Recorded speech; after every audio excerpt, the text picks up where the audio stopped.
नमस्कार, national media news agency में आप सभी का बहुत बहुत स्वागत है। मैं हूं आपके साथ भावना। चलिए रुक करते हैं आज की तमाम ताजा खबरों की ओर। मसूरी में पर्यटन सीजन की शुरुआत के साथ ही ट्रैफिक समस्या भी बढ़ने लगी है। कोल्लू खेत स्थित इको टैक्स बैरियर पर 3 से 4 किलोमीटर लंबा जाम लग रहा है, जिससे पर्यटकों और स्थानीय लोगों को भारी परेशानी का सामना करना पड़ रहा है। हालात ऐसे हैं कि जहां दिल्ली से देहरादून का सफर 2.5 घंटे में पूरा हो जाता है, वहीं देहरादून से मसूरी पहुंचने में 4 से 5 घंटे तक लग रहे हैं। स्थानीय लोगों और पर्यटकों की मांग है कि इको टैक्स बैरियर पर फास्टैग व्यवस्था लागू की जाए ताकि जाम से राहत मिल सके। वहीं नगरपालिका पर राजस्व और व्यवस्थाओं को लेकर सवाल भी उठ रहे हैं। फिलहाल जाम की समस्या मसूरी आने वाले सैलानियों के लिए बड़ी चुनौती बनती जा रही है। देखिए, जो इको टूरिज्म बैरियर इन्होंने लगा रखा है, पहली बात तो यह है कि जो इको टूरिज्म बैरियर है वो तो समझ नहीं आता कि वो कौन सा इको का कार्य मसूरी में कर रहा है, किस काम के लिए वो लगा हुआ है, ये अलग विषय है। लेकिन फिलहाल जो आपने एक सवाल पूछा है कि जो वहाँ पर जाम लग रहा है, इको बैरियर जो लगा हुआ है यहाँ कोल्लू खेत में, उसके कारण जो है 3 किलोमीटर से लेके 5 किलोमीटर तक जाम लग जाता है और टूरिस्टों को बहुत परेशान होना पड़ता है। मसूरी की छवि उससे बहुत खराब होती है और उसको जाम लगने का एक ही कारण है कि वहाँ पे फास्टैग नहीं है। वहाँ पे फास्टैग क्यों नहीं है? मेरा सवाल ये है नगर पालिका मसूरी से, जो संचालक है उनसे, और खासकर नगर पालिका से संबंधित ही है वो, तो नगर पालिका ने देखना है उसको तो। और बार बार जो है पालिका ने कहा भी है कि उसमें फास्ट टैग हम लगाएंगे, व्यवस्था करेंगे, क्यों नहीं कर रहे हैं? फास्ट टैग की व्यवस्था वहाँ पे करनी चाहिए। अगर ये व्यवस्था वहाँ पे हो जाए तो वहाँ पे जाम एकदम खत्म हो जाएगा और जो लोग 3 किलोमीटर लंबा वहाँ पर रहते हैं, कई घंटे वहाँ पे खड़े रहते हैं, लोकल भी फंसते हैं उसमें, सब लोग फंसते हैं। कई बार एम्बुलेंस फंसती है, कई बार कोई बीमार है, किसी ने जल्दी जाना है, किसी ने ट्रेन पकड़नी है, किसी ने फ्लाइट पकड़नी है, उन सब के लिए बहुत दिक्कत होती है। इस बारे में जो है मसूरी नगर पालिका प्रशासन को जागना चाहिए, नगर प्रशासन को जागना चाहिए, देहरादून के डीएम को जागना चाहिए और तुरंत जो है अभी इसी महीने से, क्योंकि अब सीजन आने वाला है, इसी महीने से जो है कोल्लू खेत में फास्टैग की व्यवस्था हो जानी चाहिए।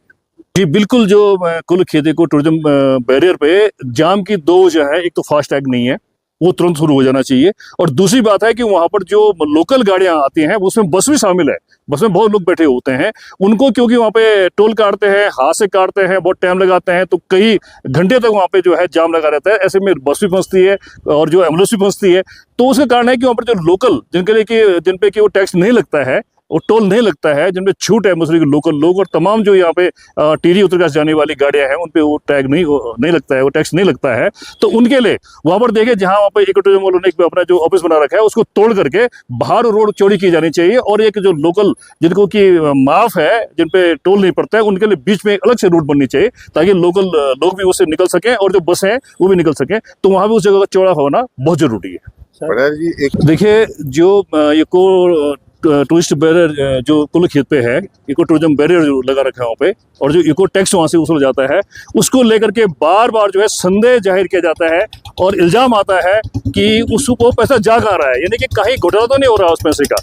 तो मेरी तो मांग है नगर पालिका प्रशासन से कि उससे जितना पैसा वहाँ आता है वो पैसा किस मद में लगता है, कहाँ खर्च होता है, कितना पैसा आ रहा है, कहाँ जा रहा है, उसका एक श्वेत पत्र जारी होना चाहिए। मसूरी की जनता के भी श्वेत पत्र जारी होना चाहिए। इतना पैसा आया, इतने टूरिस्ट आए, इतनी गाड़ी से इतना पैसा आया, ये और ये पैसा यहाँ गए, यहाँ खर्च हुआ, उसका एक श्वेत पत्र, साफ सुथरा एक पत्र जो है मसूरी की जनता के सामने और पूरी जनता के सामने आना चाहिए। और उस पैसे का इस्तेमाल कहाँ हो रहा है? मसूरी में तो सारी गंदगी फैल रखी है और मसूरी नगर पालिका अन्य मुद्दों से जो है सफाई कर्मचारियों को पैसा दे रही है, तो वो कहाँ खर्च हो रहा है?